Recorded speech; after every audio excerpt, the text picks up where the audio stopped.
Ya lo tenemos en línea al licenciado Edwin Espinal Hernández. Antes de entrar con él, vamos a hacer una breve introducción de con quién vamos a conversar hoy y del tema que vamos a tratar. El licenciado es, lo tengo por aquí, licenciado en Derecho por la Universidad La Pucamaima, tiene un posgrado en Derecho del Trabajo y maestría en Procedimiento Civil. También fue director de la Oficina Nacional de Derecho de Autor, la ONDA, y expresidente de la Asociación Dominicana de Propiedad Intelectual. Actualmente es profesor de Derecho de la Propiedad Intelectual en la Pucamaima. Bienvenido, licenciado, un placer. Saludos, buenas tardes. Gracias por la invitación. Gracias a ti realmente por aceptarla y por estar aquí con nosotros para poder edificar a todos estos arqueoyentes que tenemos ahora mismo en línea y que están en sintonía con nosotros. Gracias, adelante. Sí, es un honor poder conversar con usted porque recientemente salió la publicación de una edificación que precisamente usted fue quien hizo esa publicación, hablando del tema del plagio y del derecho de autor. Y nosotros, los arquitectos, sufrimos de esto, pero no sabemos incluso cómo enfrentarlo. Nos gustaría que haga una breve introducción y luego nos vamos a materia con algunas preguntas que tenemos. Sí, bueno, las obras arquitectónicas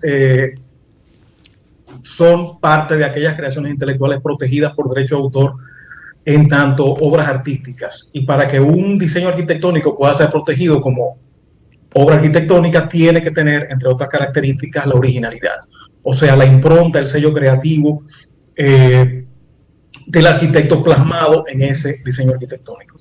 Una cuestión importante que hay que señalar es que en materia de derecho de autor, por mandato expreso tanto de nuestra ley 6500 sobre derecho de autor como de los convenios internacionales, en esta materia únicamente son protegidas las formas de expresión de las ideas, pero no las ideas en sí, y tampoco los métodos de operación y los métodos matemáticos. Esto quiere decir que una misma idea puede ser replicada miles de veces, pero cuando existe una forma de expresión particularizada, individualizada, creativa de la idea, entonces vamos a encontrarnos ante una obra arquitectónica protegible consecuentemente por derecho de autor.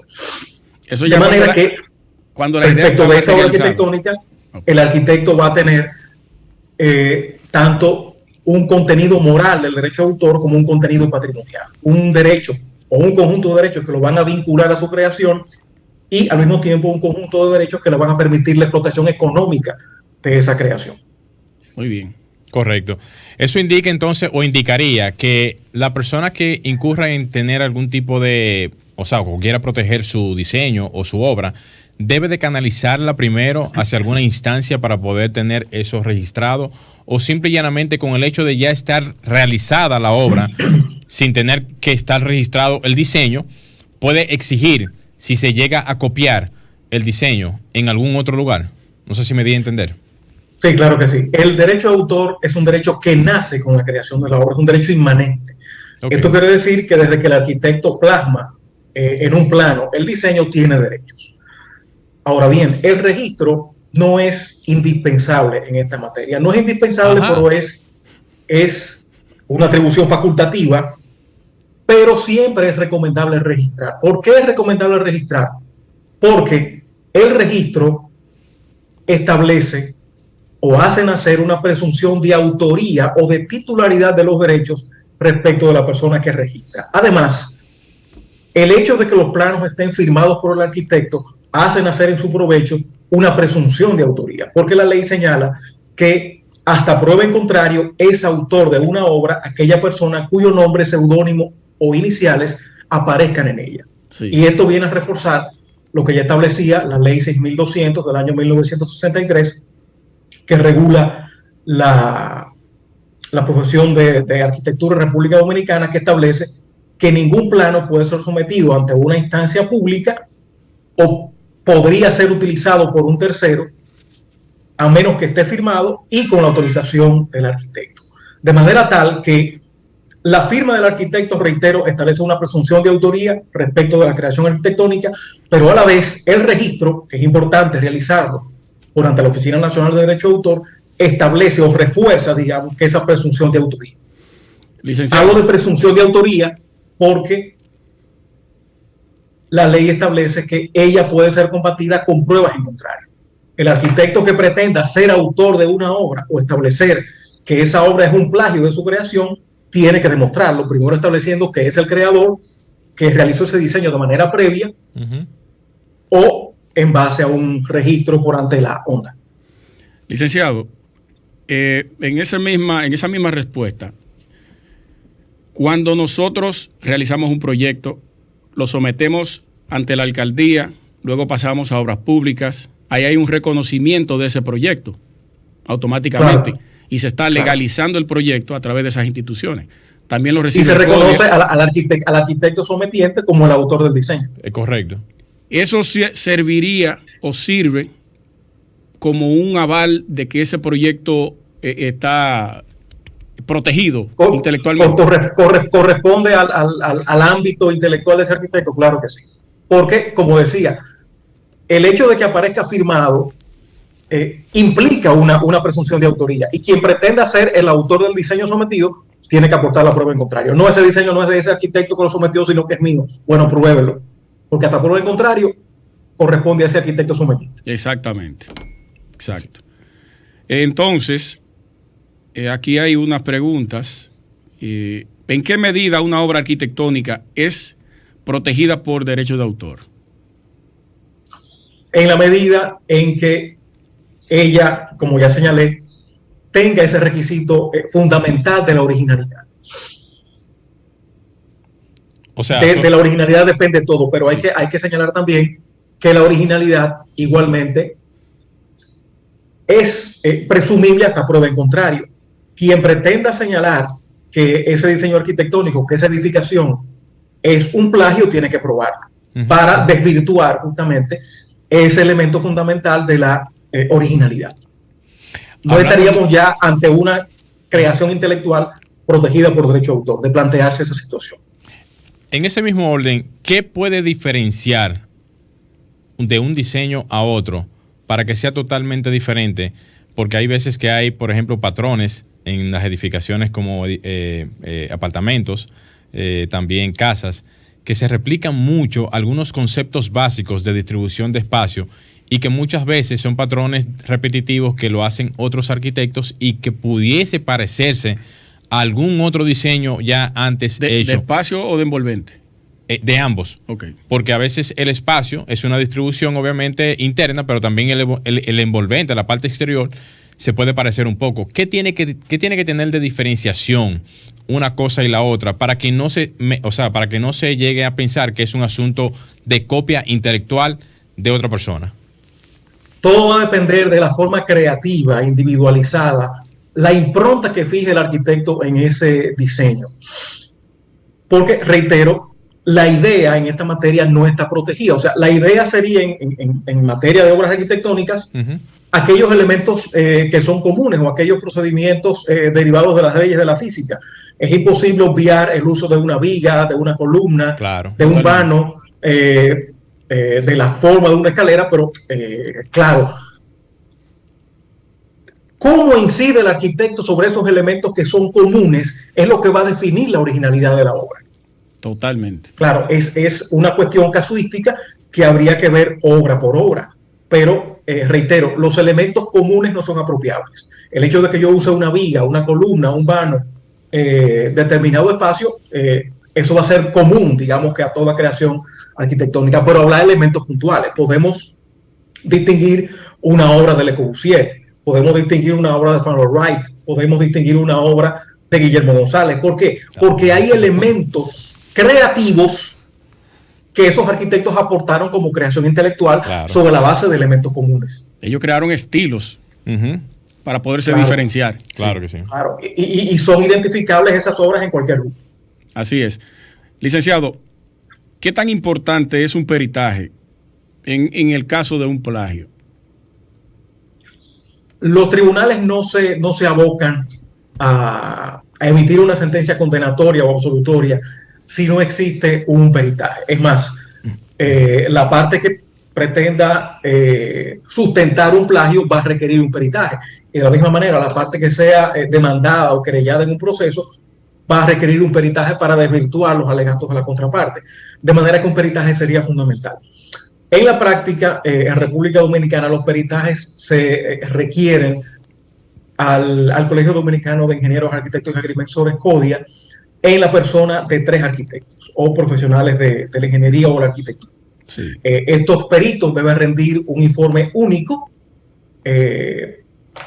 aun cuando tengan posiciones divergentes, pero debe existir una única conclusión en el peritaje que le permita al tribunal, de manera científica, de manera precisa, establecer cuáles son las similitudes que existen entre 2 creaciones arquitectónicas. Por supuesto, habría que determinar si esa primera obra arquitectónica o ese primer diseño es efectivamente una obra arquitectónica protegida por derecho de autor, para poder establecer entonces si hay un plagio con respecto a la segunda obra. Debe estar registrada para entonces poderse categorizar como plagio el segundo. No necesariamente tiene que estar registrado porque, como ya señalé, el registro de facultativo es optativo, pero siempre es recomendable, justamente de cara a un litigio, porque los tribunales atienden o le dan ponen mucha atención en los certificados de registro que acompañan los documentos probatorios en una demanda o en una querella en esta materia. Mire, hace unos años, año y medio más o menos, se me acercó una colega con una queja acerca de eso mismo, del plagio de unos planos. Ella se quejó ante el CODIA y allí no recibió el apoyo necesario que debió recibir en ese sentido. Y usted acaba de decir ahora que el CODIA es el organismo regulador a través de 3 profesionales que se le asignan para entonces conocer estos temas. Sí, pero en ese caso estamos hablando de un peritaje requerido a instancias de un tribunal.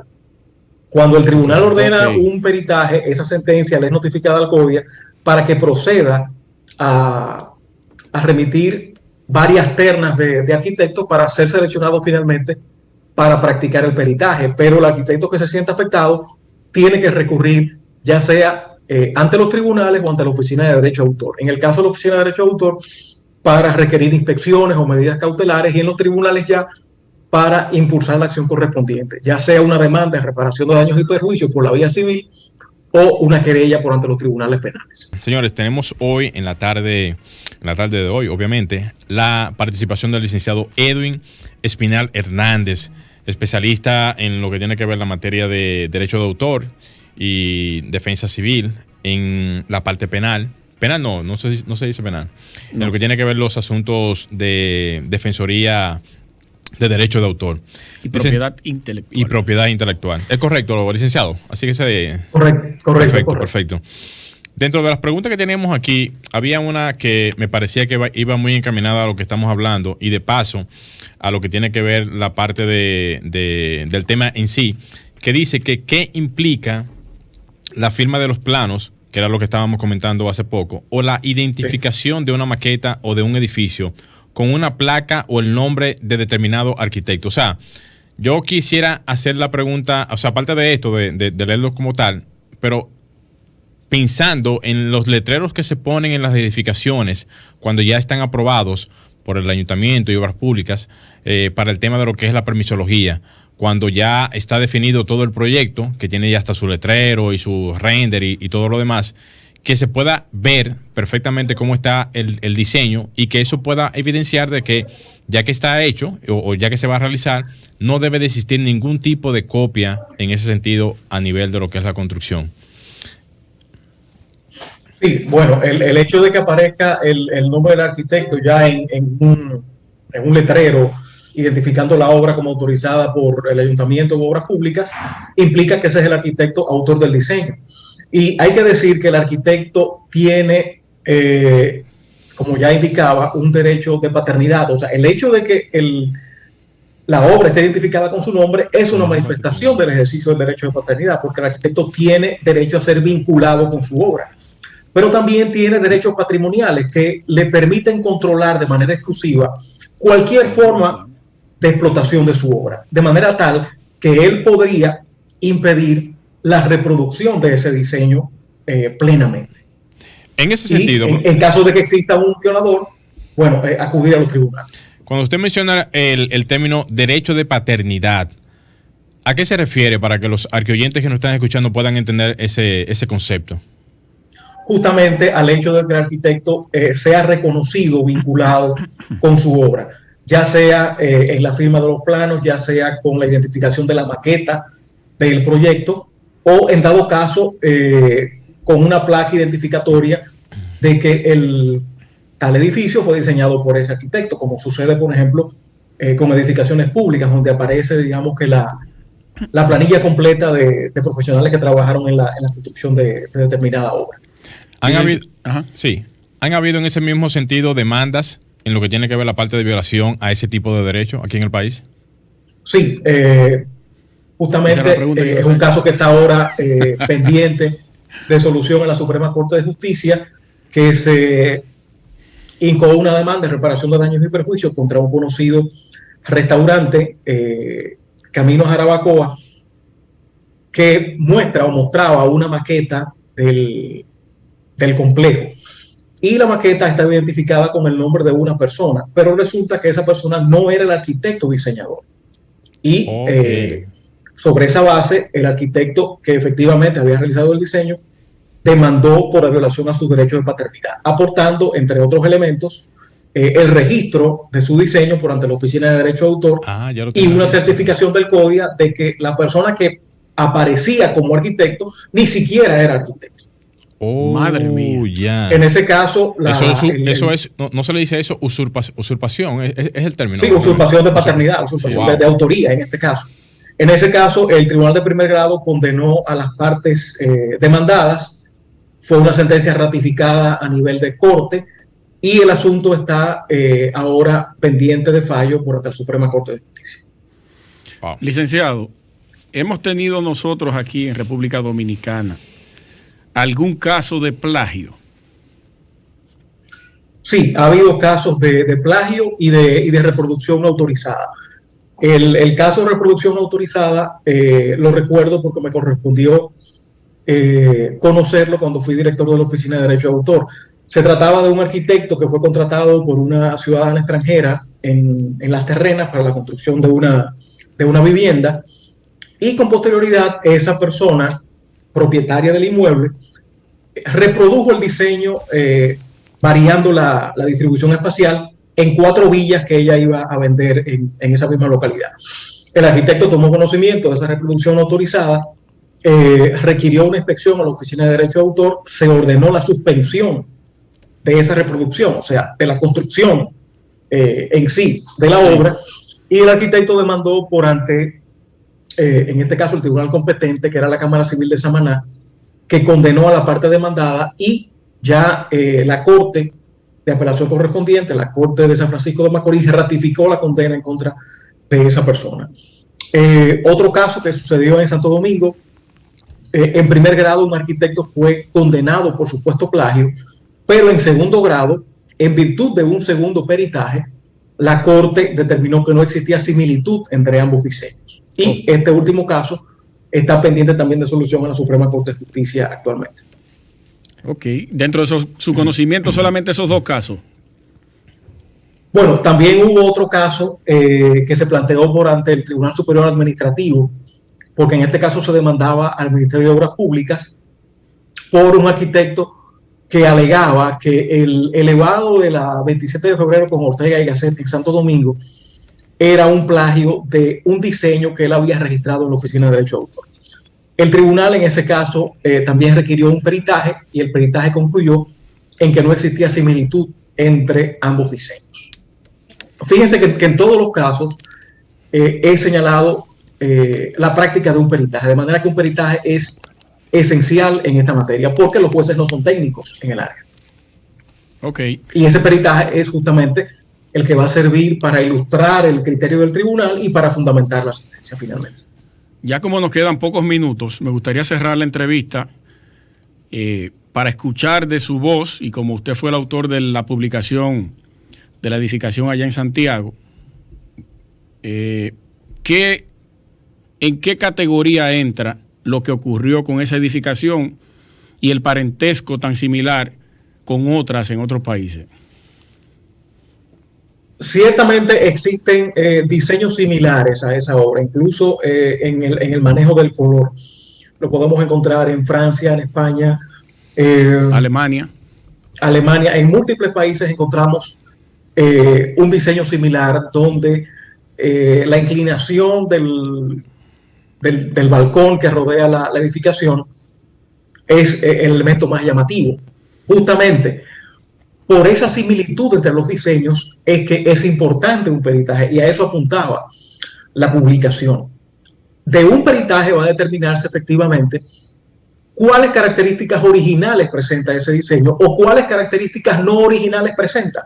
Podría darse el caso de que efectivamente no es un plagio o de que es un plagio. Todo va a desembocar en el criterio que sea aportado por los profesionales que evalúen esa edificación. A simple vista no podemos categorizarlo como plagio hasta ahora. No, o sea, a simple vista, el más común de los mortales es una persona que pase por el lugar y le enseñen fotografías de los demás diseños, puede decir, bueno, sí, eso es un plagio. Sí. Pero claro, reitero, tiene que intervenir el ojo científico del profesional para establecer si efectivamente es o no un plagio. O si efectivamente no es una creación original protegida por derecho de autor. Y todos los demás edificios partieron justamente del uso de la misma idea, que en este caso puede ser la ondulación de ese, sí, ese movimiento de pisos, entrada y saliente, sí. Exactamente. Correcto. Y si se decide, por ejemplo, ya que ya está hecho, en el caso actual, hacer alguna modificación ya de lo que tiene que ver la parte de la fachada para romper con todo el esquema quizás parecido, ¿podría ser eso una solución, digamos, desde el punto de vista de... Y esa inversión? No, pero si se llega, por ejemplo, a determinar que es un plagio, para cambiar completamente lo que es la fachada. Sí, o sea, todo podría plantearse. Es un caso de laboratorio, no conozco ningún caso similar, pero sí podría plantearse como parte de la indemnización al arquitecto demandante una modificación de ese diseño para evitar asociaciones. Claro. Podría plantearse como una solución, efectivamente. Excelente. Muchísimas gracias, el licenciado Edwin Espinal Hernández. Esperamos poder tenerlo presencialmente aquí para seguir debatiendo este tema que es bastante preocupante para el sector. Yo entiendo que tiene que existir otro momento para que se pueda hablar de ese tema y otros temas también, porque eso abarca muchísimas cosas y yo sé que hay mucha gente que va a necesitar información a futuro cuando se requiera este tipo de información. Bueno, quedo a la orden y en cualquier momento agradecerle la invitación. Excelente, muchísimas gracias, licenciado. Señores, pueden seguir al licenciado Edwin Espinal Hernández en su cuenta de Instagram y si necesitan alguna asesoría o trabajo que él pueda ayudarles, ahí lo tienen. Llegamos a la parte final, Morel. Excelente, señores. Gracias a todos ustedes por su sintonía. Nos estaremos encontrando aquí en cabina nuevamente Luis Taveras, Gleiner Morel y Franklin Tiburcio en los controles. Señores, buen fin de semana. Y hasta aquí, Arquitectura Radial, con Luis Taveras y Gleiner